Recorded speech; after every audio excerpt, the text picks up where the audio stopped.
Reporting. Okay, I would like to call together the curriculum committee this afternoon. Everyone on the committee is here. Do we have anybody that wants to approve the agenda? So moved. Second. Okay, and I don't have any public comments unless somebody else does. No. Nothing by email? Okay. Well, then the first thing on the agenda is the remote learning options you're thinking of. So what I wanted to do is share in a general way with the three of you what our process has been up to this point. And then any feedback you have on information to be very important to you or you feel very important for the board as a whole when we come to you at the May meeting with the proposal. So Amy and I have been co-facilitating a committee. The committee has met twice now. And what we've done is we worked with the instructional technology consultant from CISA 2. Her name is Beth Clark. She's got a very strong background in this area. And, you know, Amy and I have done a lot of, we've offered virtual learning options for a long time, particularly at the high school. So it's not as if we don't have experience in the district, but the experience of people on the committee have varied. Now, Jeff Keenis is middle school principal is on the committee. And before he was with us, he was at Middleton High School, where, like our high school, they have had virtual learning options. And Michelle McGlynn's on the committee, and she's probably the most involved person in facilitating our existing virtual learning at the high school prior to the pandemic. So, you know, the committee had some people who have a lot of background and other people who are representative or have high interest, and maybe they've done some reading on it, but they don't necessarily have the firsthand experience. So we asked Beth to come in and kind of provide the entire range of virtual learning modes that are out there, including the one mode that nobody likes now that we are absolutely not going to bring in next year, which is called concurrent.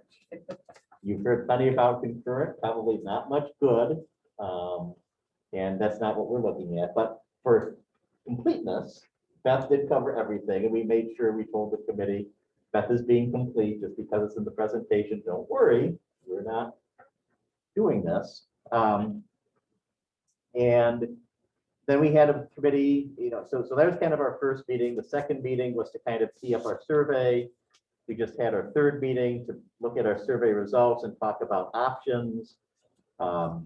We have one more meeting planned where Amy and I are going to draw up a proposal, not so much Amy and Tim's recommendation, but a proposal that represents a lot of what we talked about as a committee at our last meeting, to put it in paper.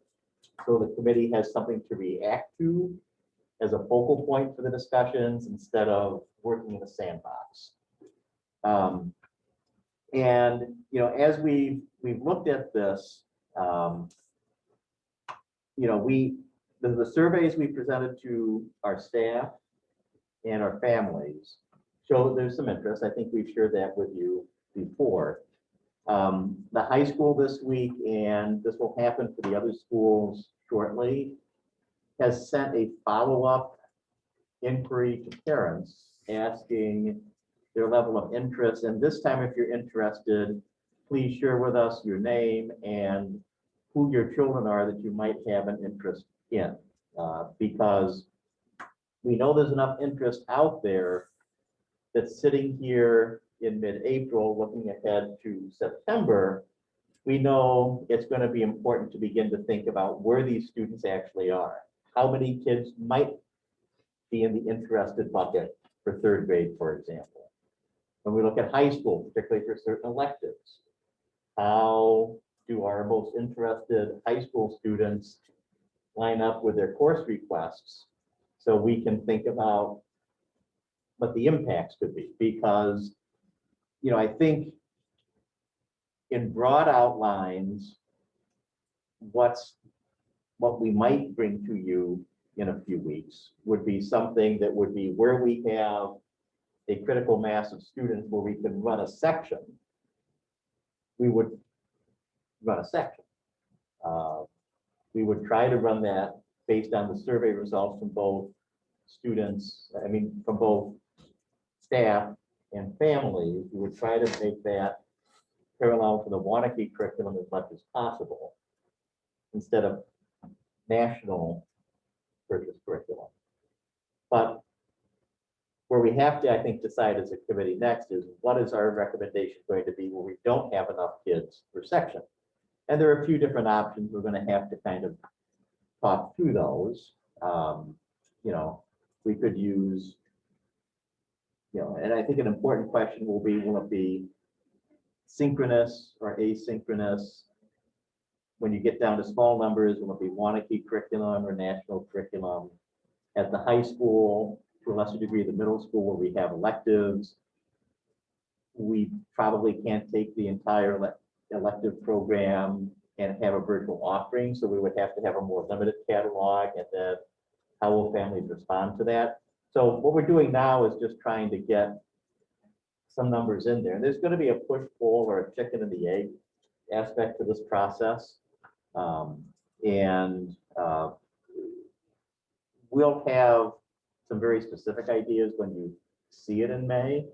But I think that's, you know, probably the most, you know, significant question is what do we do, particularly at the high school level, when we don't have enough kids? And this is not only an impact for the kids that are looking virtual.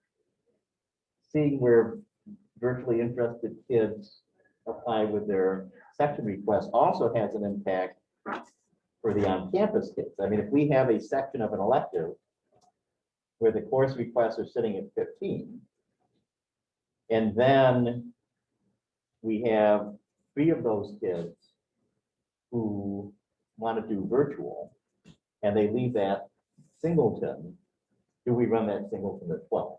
And so, you know, and those things in and of themselves aren't big, but across a high school of almost 1,400, they add up. So that's what we're trying to get some more information on before we come to you in May. So, and Mark, I know you have some questions.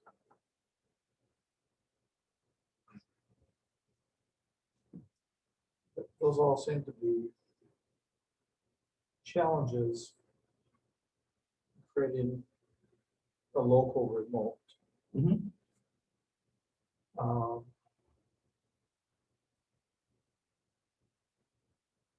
Have you enough information from past experience or reached out and working on this to see what is McFarland doing for their remote school that would be different than we're doing? Because even a smaller clientele, but then they reach out across the state. Mm-hmm. So is that an entirely different kind of model you're looking at, or are the comparables? So it's kind of comparing Walmart to, or Walgreens to your local pharmacy. It's because it's a matter of scale. So what McFarland does is they work with a national provider. They have a virtual charter school, and because it's a charter school, they can enroll non-resident pupils. Right. So they get economy of size. They run sections. Now they aren't running curriculum that parallels the local McFarland curriculum. They're using an eSchool curriculum through their national partner, but they have great economies of scale there. Now, one of the things, once we get, doing that, go ahead. what would be the advantage, disadvantage to do that? So I'm going to unpack that into the question of the virtual charter, and then the question of the type of curriculum. So the advantage of doing a virtual charter is now you are no longer limited to your resident pupils who are interested in virtual education. The more students, the more likely it is you're able to get to sizes where you can economically run sections. So a lot of advantages come with it. Depending on your cost structure and how your fixed costs and your variable costs fall out, there is the potential, and I don't want to make it sound like it's a gusher for McFarland, but depending on how you do these things, there's a potential to gain some fiscal opportunities for the district, depending on how the fixed and the variable costs pan out. But I mean, if a section's viable I'm just hypothesizing, we don't actually have numbers on this part, but if a section were viable at 16 kids and you can get to 20, then your fixed costs are still fixed, and You have a plus 4. right, and right, this year, the cost you get for a virtual charter school pupil is $8,100. So, once you are set up to operate your program, any marginal student up to your capacity limit is an additional $8,100 transferred at the end of the year from the resident district, and your marginal costs are probably textbooks, instructional resources. So, and of course, that's the biggest reason we're doing this study, is to be responsive to the needs of students and families. But there is a secondary piece, as I think you all know as board members, there is a certain amount of addressing this for fiscal defense as well, because every student who open enrolls out to a virtual charter school, at the end of the year, we have to transfer the $8,100. If we lose 2 kids per section, it's not like we're going to be shuttering sections and achieving cost savings. Right. Our cost savings when a student moves out to a virtual charter school are like this, and dwarfed by the amount of revenue that has to go out. So that's the advantage of a virtual charter. And I mean, to the aside from the financial aspects of larger sections, I mean, education is a social enterprise. And so, if you have, up to a point where you have too many to manage, having more voices in the room usually makes for a more engaging class. So the downsides to virtual charter are, I wouldn't call them downsides, but they're one is a reality, and 2 are kind of questions we as a district would have to kind of engage in.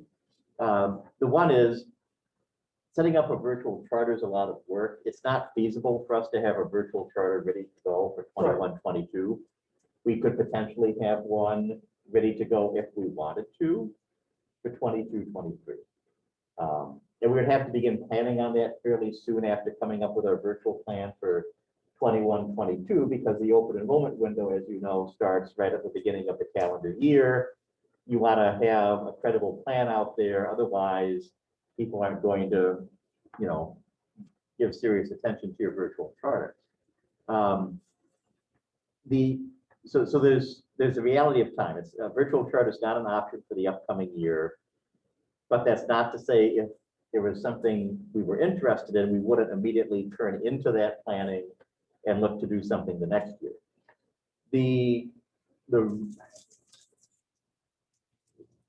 Again, not negatives, but questions to consider is historically, our district has kind of been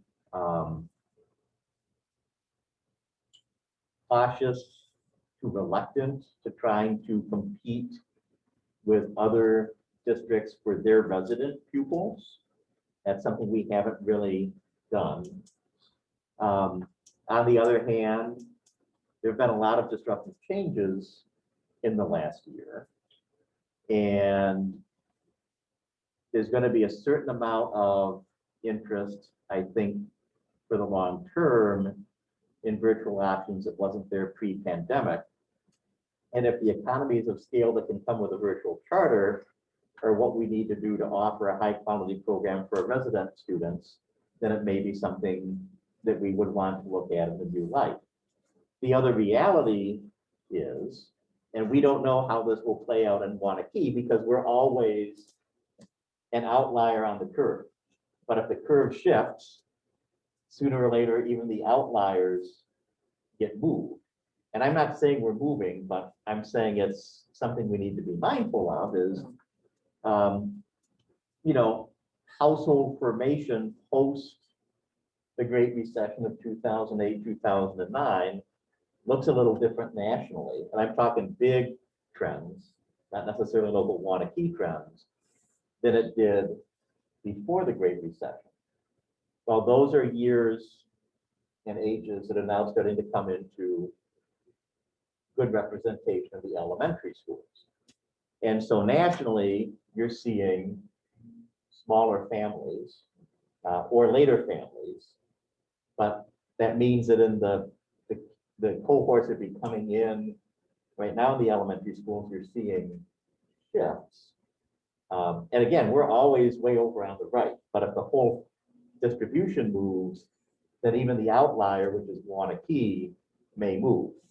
On the other hand, you look around the community, and we see a lot of robust construction. So, you know, I know that there are districts in our area that are looking at their long-term enrollment differently than they might have a few years ago. That's not us yet. But again, that's when you get into the whole question of the role of a virtual charter and maintaining a membership base that allows us to do good things for all kids, whether they are on campus or virtual, that could be a factor as well. And again, this last thing is not based on anything we've had from Mark Rothers. You know, you see the stuff from Mark before I do. I'm just kind of, we're not the only district having this conversation. Most districts are, and that's a part of the conversation. Just a couple questions about background. The makeup of the committee that you're talking on, as the teachers, can you just, I don't need names, but can you just give me the demographics? Are there students, parents, teachers? So no parents, no students. It's a staff committee. It's a committee of 14 with committee of 15 with 6 administrators, counting Michelle McGlynn, and 9 either pupil services or teachers. And did they volunteer or get chosen? And were there people who wanted to be on that board or aren't? There are people who wanted to be on that weren't. Amy and I kind of talked about what would be a wieldy committee and the kind of representation we wanted administratively and not administratively from each level. We put an invitation out. There was no level where we had to go darken people's doors to try to fill slots, but there were a few levels where we had more applicants than we had seats on it. And you talked about a survey. Who did you send a survey to and what information did you want to gather? Did you survey parents, students, people who have been virtual? Tell me about the survey. Okay, so we'll have the survey for all of your materials in May, but we surveyed all teaching staff and student services staff and administrators. We also surveyed all of our families, and they were partly broad questions about virtual learning and how important people felt virtual learning should be in the context of the overall program, and what they felt were good reasons for offering virtual learning to students. And then we did ask some very specific questions for our decision-making on parallel the local curriculum as much as possible versus national packages, and prioritizing synchronous instruction with video conferencing versus more self-paced asynchronous. And we did this a very similar piece for families, but towards the end of the family survey, we did have a question that asked if they had children who had been in virtual learning pre-pandemic and what their feedback was on their experiences with virtual learning pre-pandemic. And in both surveys, we had some open-ended comment pieces where people shared their perspectives. I kind of summarized some of that at our last meeting, but suffice it to say, nobody loves concurrent, but we knew that before. And we're not going to do concurrent. And there's a lot of good qualitative feedback in there. And one last question, just on the makeup of things. Do we have any idea, or can we gather information about Waunakee community school district students who are doing virtual outside of what we are? So like open and rolling out, To a virtual, like a Can- McFarland. right, do we have that kind of information? We know where our open, that's how we pay folks. So we Oh, know, we know that. we know where they go. And that can be part of it. Off the top of my head, I don't want to give you a number that could Yeah, be but I off. think that, But we know where our kids go who open and roll out. okay. Yes. Thank you. Might be a worthwhile thing to include a survey for our high school students.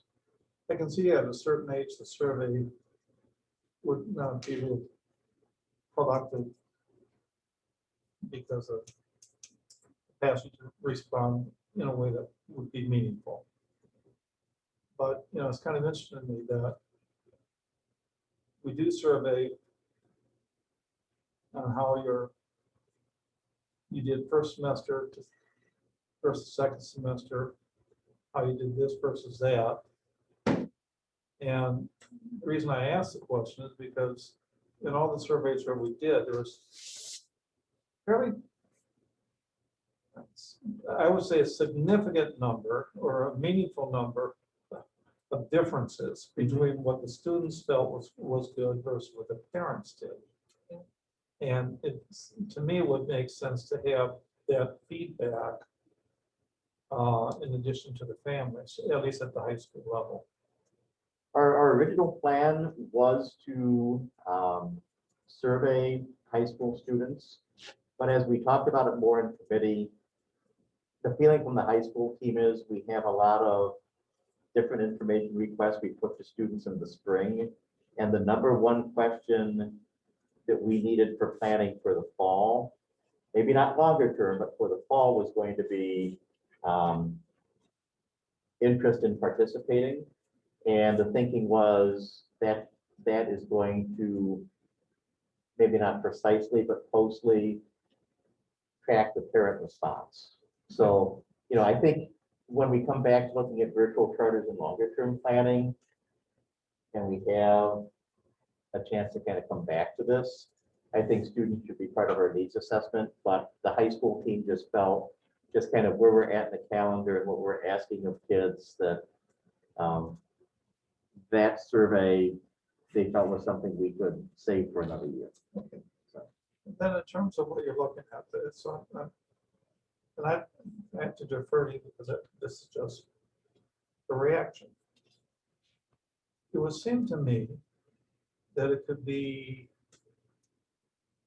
offering a mirror of our local curriculum remotely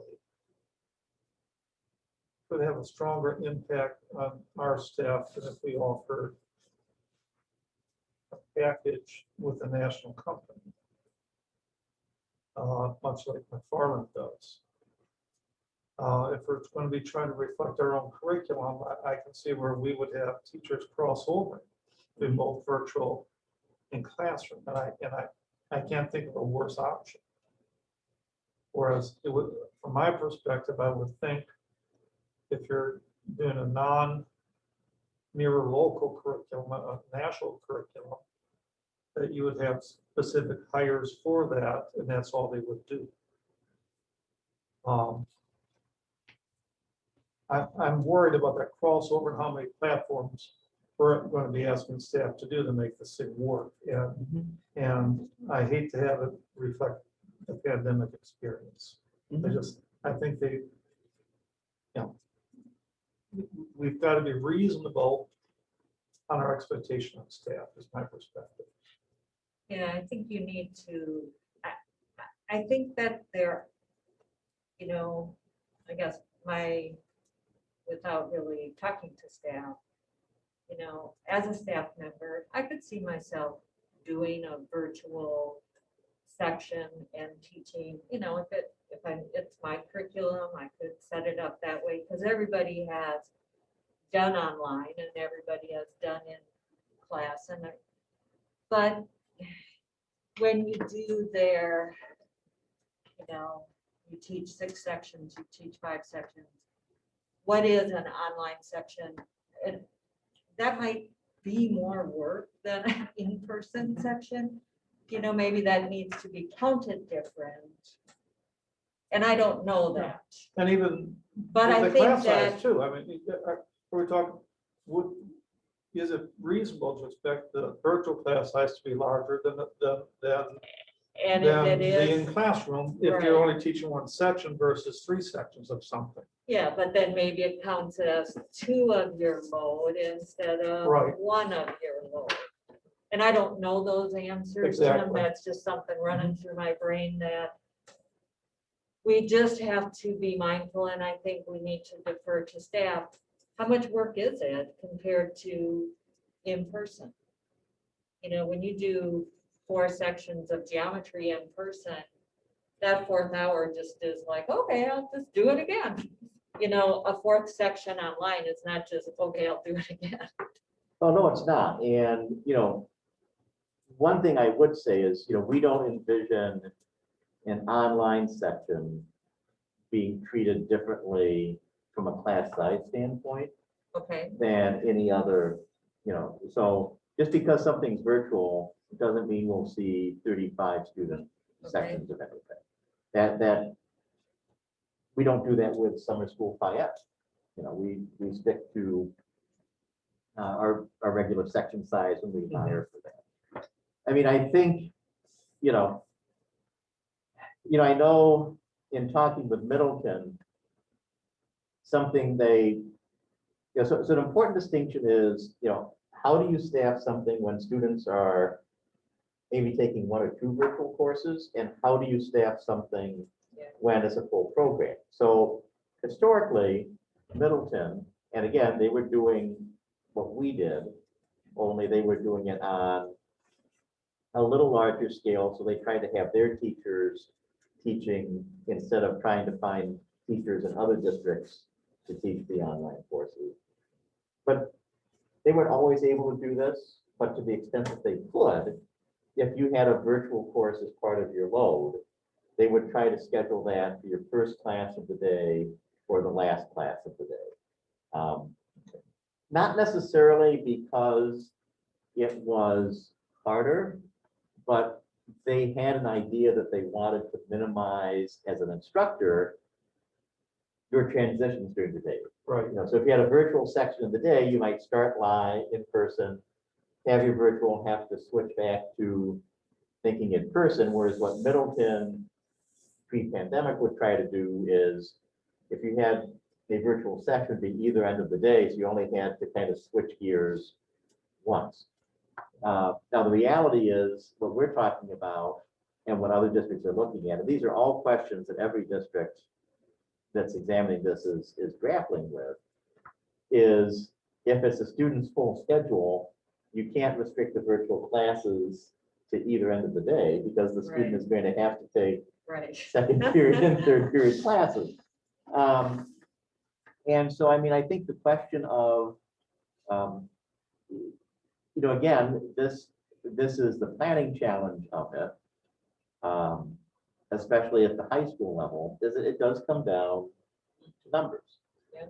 Because if I'm, at the elementary level, we never offered a virtual option pre-pandemic.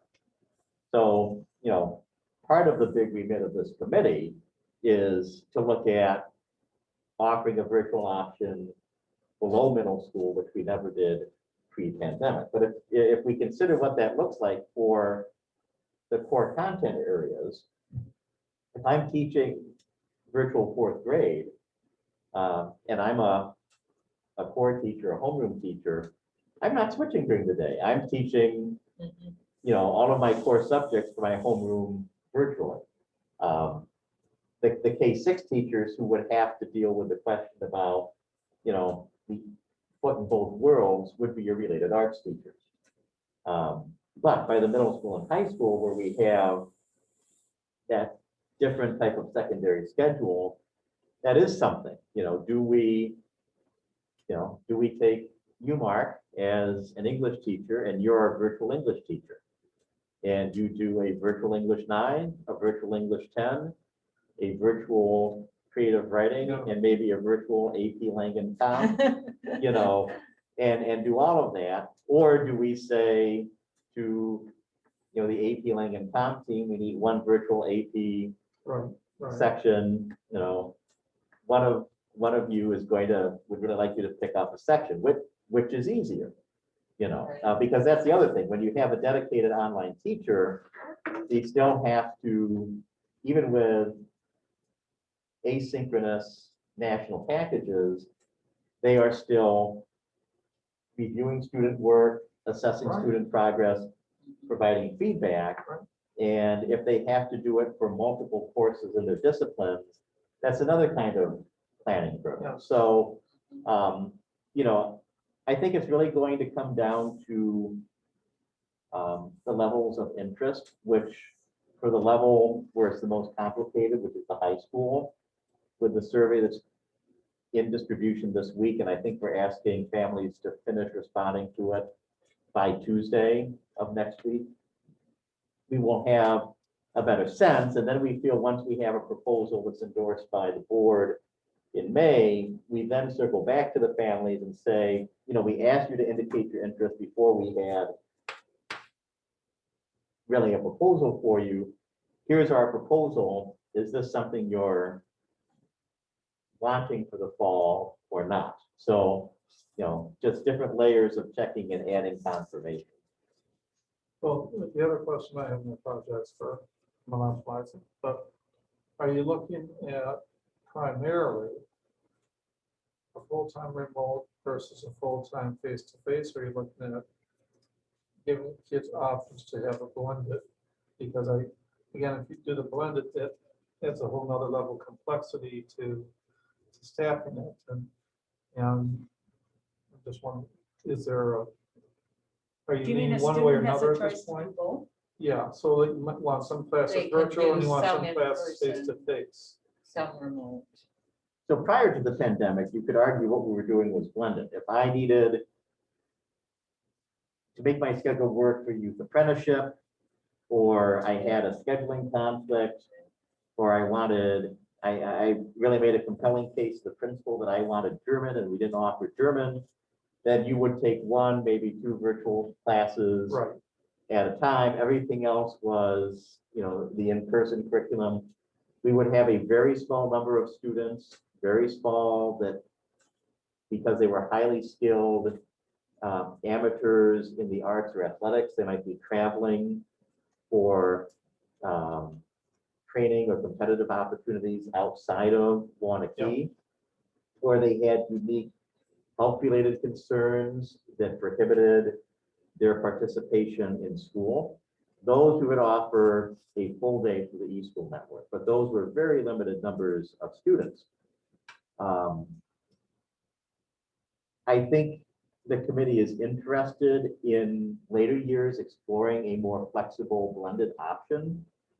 But our thinking is that's given where we are at with planning next year for the buildings with electives, where it's just not feasible to open that door beyond the so again, if you were to look at the high school course book, we're not proposing taking away the opportunities that existed pre-pandemic, but we had very specific criteria where we would sign a student up for an eSchool course. Yep. So the proposal is not to take any of that away, but the question is, if you say, I liked online learning up to a point, I don't meet any of these criteria, but I would like to take 2 of my tests. We don't have a recommendation finalized yet. Yep. But I think it's accurate to state that our discussions in committee have been that we just can't do that next year where we're at in schedule development. Sure. But but that's not, so the committee saying no to that for 21, 22 would not be indicative of a lack of interest in doing that in later years. It's just not Sure. feasible. And our thinking is for younger children, the parents are either going to want them on site or not on site. And the idea of a blended elementary day probably doesn't have a lot of appeal to many people. So for next year, not a blended thing, really. No. Okay. And so we will have the surveys. We won't be able to offer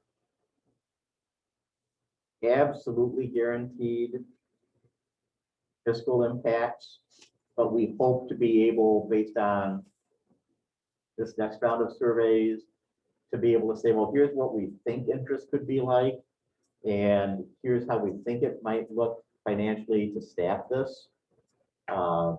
So we'll have numbers that we think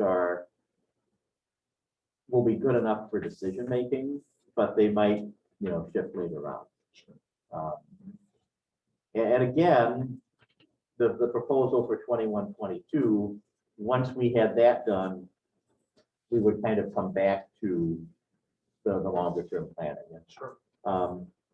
I'd say the other thing with it, because we're not looking at a virtual charter school and nothing, big, the question of kind of new oversight structures or new supervision for this, we don't see that really being the scale of program we would debut for 21, 22. So you're not going to be seeing anything like that. But were we to offer in out years a virtual charter school or a very significantly expanded program, then we would have to, consider what supervision and organization of that would look like. But that's not something you're going to see for next year. Thank you.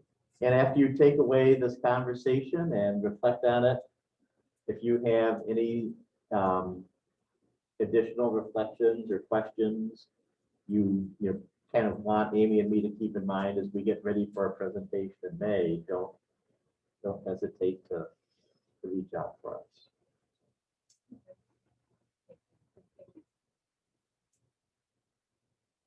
Textbook adoptions. So the one you're looking at for textbook adoptions is this sheet here, which has a bottom line of $238,000. We have a placeholder in there for K4 math that we think is on the high side, and we expect that will come in before the end. And so this 238.7 is probably a high number, but we wanted to put a conservative estimate. What's occurring with K4 math is that we purchase everyday math in 2 different ways. We get a consumable, which is both a paper product and a digital subscription. It's an annual purchase for students that comes out of the building supply budgets. But we purchase access to the teacher planning materials on a multi-year basis. We had an elementary math review that was midway in February of 2020. And our plan was to be piloting this year with an adoption taking effect this coming year. But with the pandemic, that elementary math review has been paused. And so we had intended for the new purchase, the new adoption to line up with the expiration of our everyday math teacher licenses. Now it does not.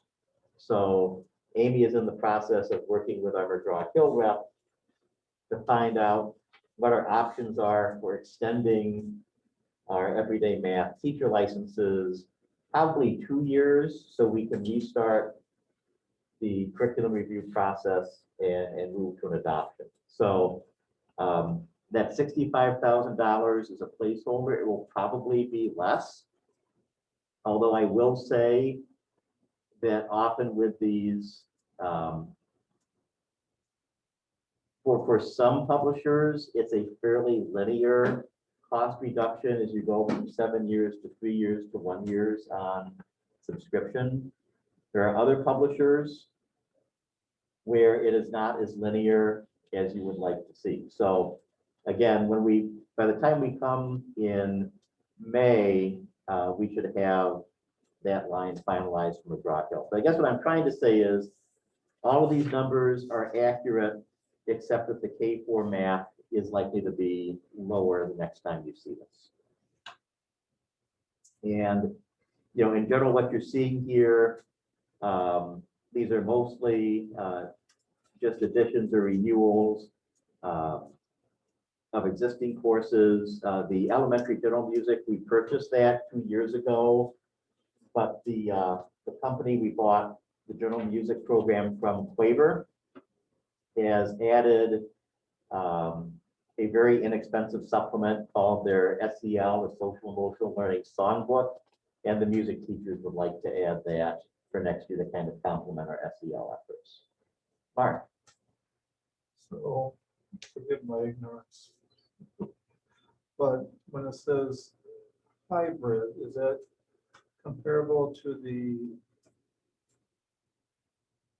K6 math, where it's a combination of digital textbook? Yes. Okay. Yeah. So Then is that how long is that a license then? Is that part licensure? these, all three of those figures for US, so it's US history, world history, and that should be high school biology. Right. Those are all 7-year subscriptions. So we would get a paper text that would be ours to hold indefinitely, but with that is digital access, The interactive stuff. the interactive. And, increasingly, there's an interest in that, and increasingly, at least in the case of this company, it doesn't cost a lot more to do the hybrid than it does to simply get the paper texts. And so particularly for, student flexibility and for meeting the needs of students who like digital for assistive technology reasons, where we can get hybrid and it's not a lot more, we'd like to do that now. Traditionally, how long do textbooks last? So we try to replace textbooks every 7 years, but a textbook purchase with good handling can go beyond 7 years. Now, if you begin to reach the 5 to 6 year mark, we sometimes have to do what's called rebinding. So, the binding will start to get, but there are services where you can send it out and usually, unless it's in very poor shape, get it repaired for a much smaller price than it would take to purchase the new one.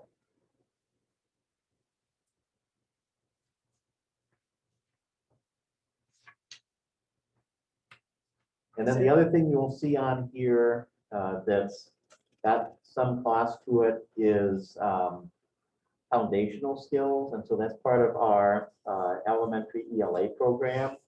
We have not really looked at, so we use, as you probably know, a multi-resource model for our elementary English language arts curriculum. We don't have a single basal package that has everything. It's kind of like your Swiss Army knife resource. So we have making meaning, we have being a writer, and we've had a Fountas and Pinnell kit that deals with foundational skills, and we're at the point where the foundational component is under review. So we don't have the publisher yet, but the review committee has narrowed it down, and we're confident the cost will come in at $25,000. There's been a lot of continuing work done on the importance of foundational skills, to student literacy, particularly for at-risk kids. And so our committee is looking at resources, trying to look for resources to really reflect some of the most current ideas about how to package this and resources to, one, be very comfortable for teachers, but also meet the needs of kids. So Tim, this bottom line of money, is that within what you budgeted? It is, yes, They need a motion. yes. I move to accept the textbook and the project numbers. The project numbers, the second sheet. Well, just one quick thing on the project number before you do the motion.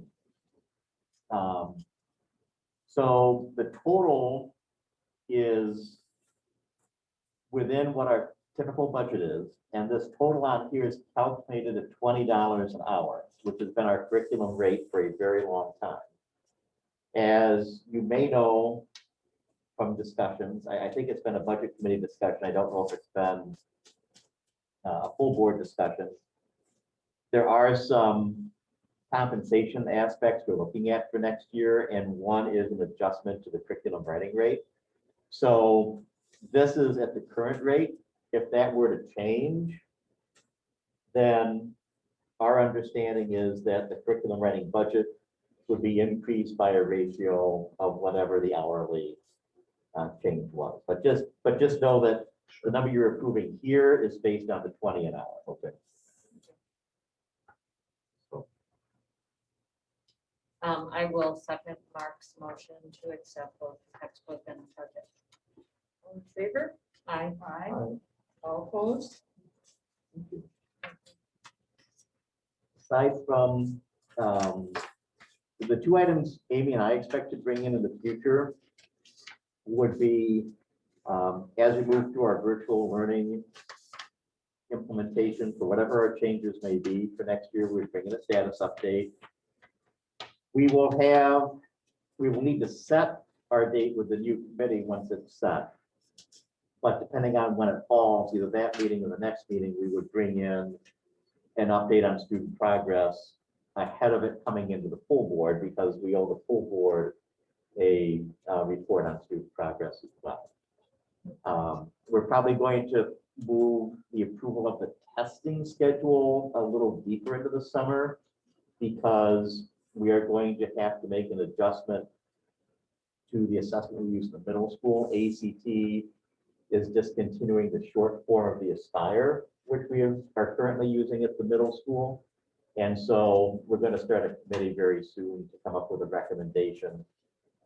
We won't be ready. What we like to do is get that through this committee in June for board action in July. It's probably going to be more, bring it to this committee in late June or July for the August board meeting to adopt the assessment schedule. I guess the question I have since we brought up the testing. Mhm. This past year, I don't have the names as sharp as I should. But the first graders did not have the pre-school testing that they have in the past because of pandemic. Mhm. Is there any thought that they will be tested along with the incoming first graders next year as a second grader to see where they actually are? To help assist in meeting their needs.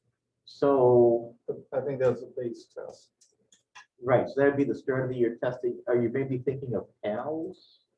Well, they used to do the one before school started, where they would do one-on-one, Yes, okay, the running running record, the DAS. yes, the pass.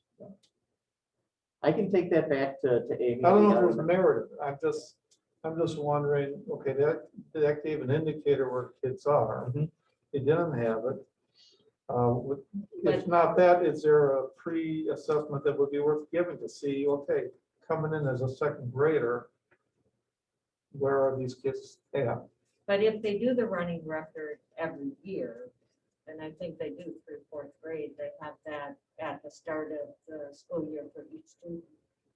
I think that second grader will be assessed where he's at as he enters second grade, which is, So do they do that for each grade? I thought Oh, that yeah. was just the first grade. no, Oh, no, that's each grade level. each grade Okay, level. Okay, well then that'll be done. Hopefully, theoretically. Barring any curveballs from the pandemic, we I mean, I expect to understand why it have, wasn't this year, but. Yeah. yeah, we would hope to have our normal, I mean, who knows what protective Yeah, no, I know. things we might need in the fall, but we anticipate things like that could occur in August and September. Okay. Thank you. Any items you would like to in particular see for future Did agenda? you guys talk about, was the summer curriculum projects part of the textbook adoption? Yes. It was. As a project, we did it together. But it did come up at our board evaluation. A stronger interest in our participation level of our non-white population and different economic level groupings. And both Joe and I did say that, well, that is in the total report and it's available, but sometimes it doesn't get emphasized enough. If there's a way to maybe accentuate that piece when we do the achievement piece, it might be helpful. And again, I know we're trying to balance between having too much time and Vinnie's going, and then missing it, but somehow some of that information I think needs to be presented Yeah. in a clearer way so that it's not just part of the record, but it's in there. And some years you get it really well, and I guess be mindful that was a voice that brought some interest in our evaluations. Is that information, the general testing information available during the summer? Sometimes those meetings are lighter in agenda, and prior to school starting, if we could have an analysis of some of that standardized testing and where all of our different groups are performing. I don't know when it's available to. So it depends. Okay. And I guess, my advice, for you as a board would be, ask for the information you're interested in seeing, and we'll give you the best that we can at any point in time. So if you feel that summer is a better time, then I would ask for it then. What you're going to encounter, this was kind of just the pre-chit chat, but I think I was bemoaning needing to work on forward test tickets or some such. We're in state testing season now. Right. And we won't get, so the ACT that our high school juniors took, over a month ago now, we will get our data file on that usually we usually will get that as a district in June. Now, we don't get AP testing till later. The forward and the Aspire exams that are happening right now, we don't get those files until usually July, but DPI, we get those files for internal use, but they're embargoed for public release until the fall. So I mean, the dynamic is we get you the report typically the first board meeting. What we've done in the past is we've provided you with our big assessment report, the first board meeting in the fall, which is usually late fall, after the state has lifted their embargo. And that way we're able to scoop up all of the spring assessments into one big presentation for you. But so it's good in that respect, but in terms of everything on your mind, it's not always good in that respect. Now again, we've been through a busy year. You have worked very hard as a board. If you want to, set the cruise control on a lower speed this summer, I would certainly understand that. But if you are saying the summer is a little better time for us to do more of a board development session on this, then we could certainly bring the assessment data in. What you might find though, is that all of our spring assessment data will be missing. Last year did not have any assessments except for the ACT, because that was pre-pandemic. So you'd be looking at older data plus the kind of data, report card data, GPA data, STAR testing data that Amy and I have been sharing with you. We could just aggregate all of our local data just fine for the summer. So we could definitely do it in the summer. There'd just be some things that wouldn't be as current. That's what I'm wondering. You're sort of wrong no matter what you do, but the longer the presentation, the more glazed the data becomes to certain members. And so. That's just because they don't quiz you on. I mean, if you Well, wanted that's to do, I could probably, make it we should more have interactive. if we have a follow-up review exam, that might be worthwhile, but would it be more efficient for your part as well as ours to share certain pieces at different times? So it's more pieces, but it's when it's available. So I don't want to make more work for you.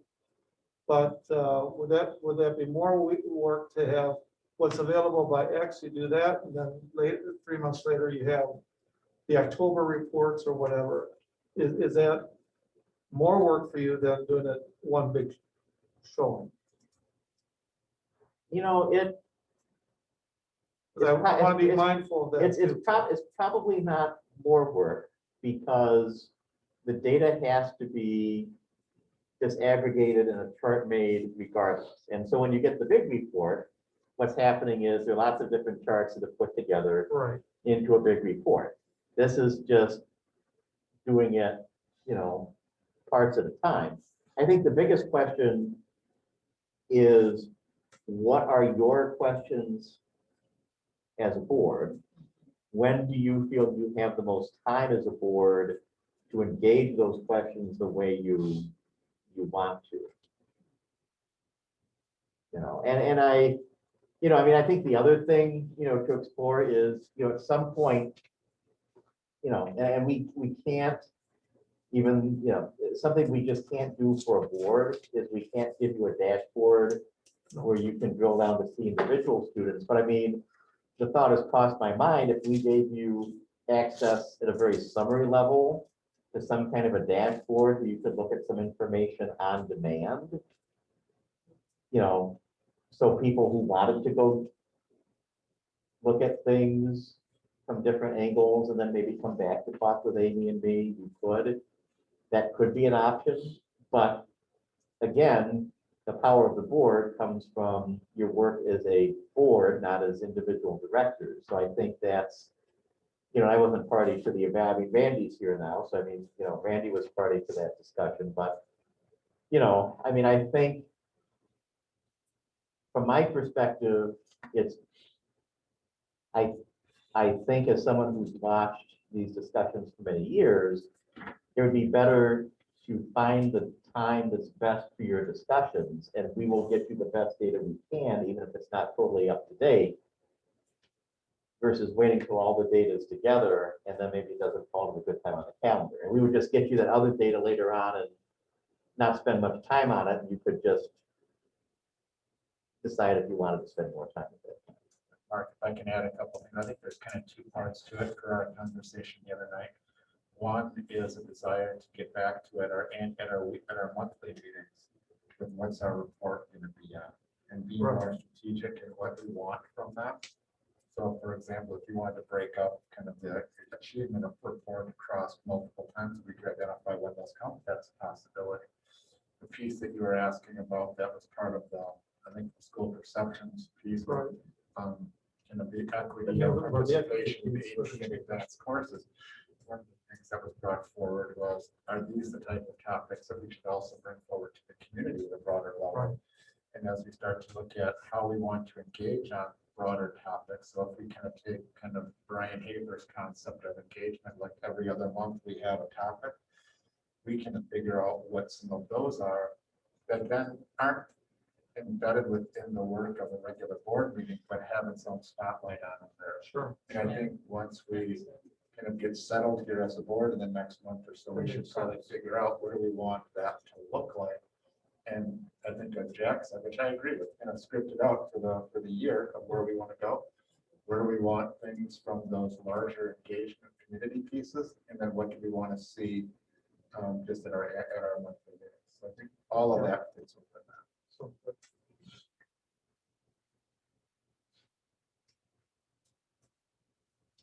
Anything else? Yeah. Motion to adjourn? second, So said. Thank you. Thank you. thanks, Tim. And again, it goes without saying,